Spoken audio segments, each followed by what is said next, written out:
So things seem to keep spiraling in the wrong direction for the Cincinnati Bengals, with a couple players on the defensive side of the ball dealing with contract issues and holding out. Well, given the fact that the majority of their problems were on defense last season, they'd be wise to get this figured out ASAP. The problem is it might not be that simple, so I've got to talk about that. Caleb Williams addressing his pre-draft comments about not wanting to play for the Bears, Von Miller eyeing a return to the NFL for his 14th season, and more right after.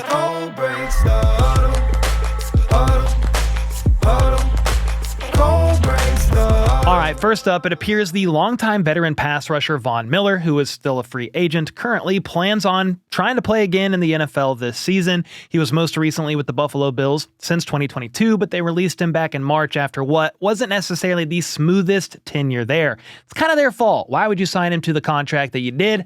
I don't really know. They signed him to a 6-year deal worth up to $120 million back in 2022. So you let go of him to save some money, and because he wasn't living up to the hype of his contract. He did rack up 8 sacks in his first 11 games, but after that, he sadly tore his ACL, talking about the 2022 season, and that's how his first season in Buffalo ended. 2023 was a disaster coming back from injury, which is something Von would tell you himself, as he said he probably shouldn't have played at all that year because of the injury from the year prior. He did play in 12 games in 2023 upon his return, yet did not record a single sack. Then he took a pay cut to stay with the team last season, but ended up getting suspended for 4 games for violating the NFL's personal conduct policy. And that stemmed from an allegation that he assaulted his pregnant girlfriend. He turned himself into the police. The case was later closed and charges were never actually filed. And then he returned to the team and finished out 2024 with 6 sacks. From there, he was released, as I previously mentioned a couple months ago, and the 36-year-old Von Miller is available for a team that is in need of his services. Von isn't sure where he will be playing, but he did say one team he will not be playing with is the Denver Broncos. He was asked about a potential return there, since that's where he started and spent most of his career, but he pointed to the fact that they are stacked at edge rusher, and that was evidenced by the fact that they led the league in sacks last year, and it wasn't really close. If he's going to be on a team, he wants to see the field, and there isn't a whole lot of room for him in Denver right now, though he didn't close the door on possibly playing for them next year. He's obviously not the same player he once was, but he's accomplished things that few others have here in this league, and he brings a ton of experience with him. The guy is a 2-time Super Bowl champ, an 8-time Pro Bowler, 3-time first-team All-Pro, and has racked up 129.5 sacks in 14 seasons. That's 16th most in NFL history and the most of anyone since he came into the league way back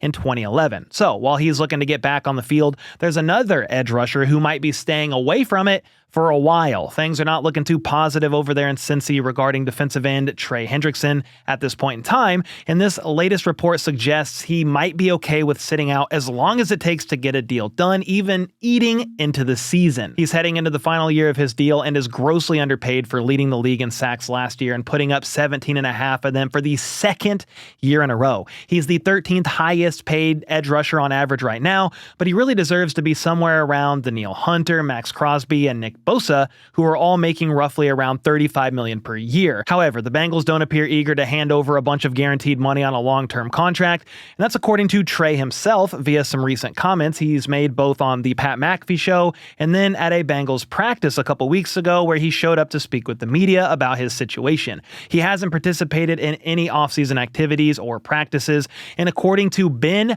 Baby, who covers the Bengals for ESPN, he believes this could drag on into the regular season, as Trey has been clear that he has no plans to play on his current deal. Jeremy Fowler backed that up, saying he's spoken with several people who believe he will follow through on his promise to miss games or even the season if a deal isn't reached. So that's really where we're at. There's been no movement from either side, and this doesn't appear to be reaching some kind of conclusion anytime soon.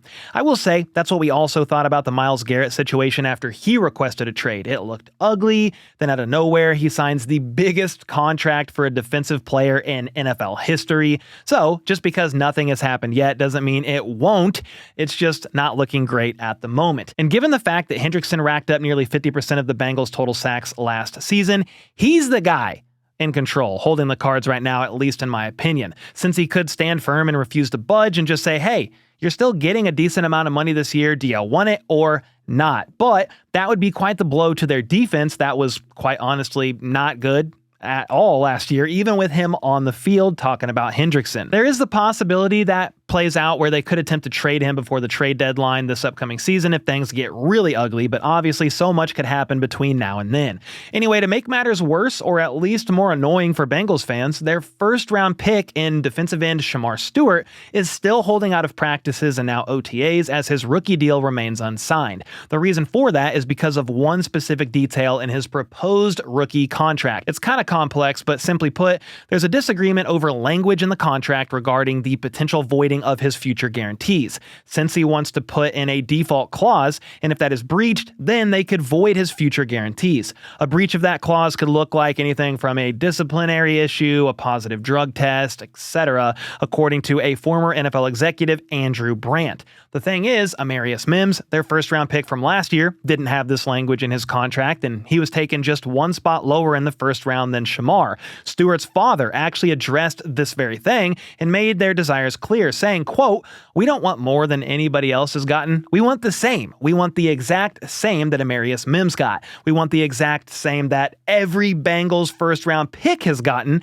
and for some reason, they want to change the verbiage this year." And he's right about that. The Bengals are suddenly changing the way they've been doing things contractually, and Stewart is unfortunately on the butt end of that. This is kind of an embarrassing look for the Bengals here. Not only are they in a contract dispute with their best defender, but they can't even get a contract worked out with their first-round pick, who also plays on the defensive side of the ball, and obviously that's the side that needs the most bodies. Quality bodies at that. And with their defense falling all the way to 25th last year, you would think they'd be rushing to get these contracts done so they can get these guys on the practice field and prepare for next season. For what it's worth, this should be resolved soon regarding the Bengals and Shemar Stewart, at least much sooner than Hendrickson's situation. I would think Stewart and the Bengals get this all ironed out before training camp, and this is probably the last we'll really hear of it. I'm even rooting for the guy to have a great rookie season, but it's safe to say this isn't a great start and doesn't feel like the best way to go about business for the Bengals. Next up, Bears quarterback Caleb Williams recently spoke with the media and addressed some of the quotes that surfaced recently from Seth Wickersham's upcoming book. It went into detail about how Caleb Williams and his father almost tried forcing their way out of Chicago before the draft last offseason. His dad reportedly ripped the Bears franchise, calling it a place where quarterbacks go to die.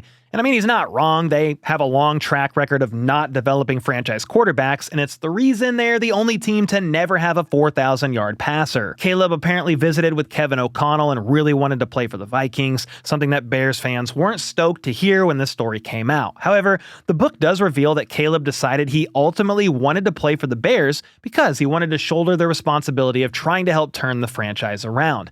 And we all know how his rookie year went. Okay, wasn't great. He took the third most sacks in NFL history. They had the worst offense in football, and his head coach and offensive coordinator were fired by the middle of the season.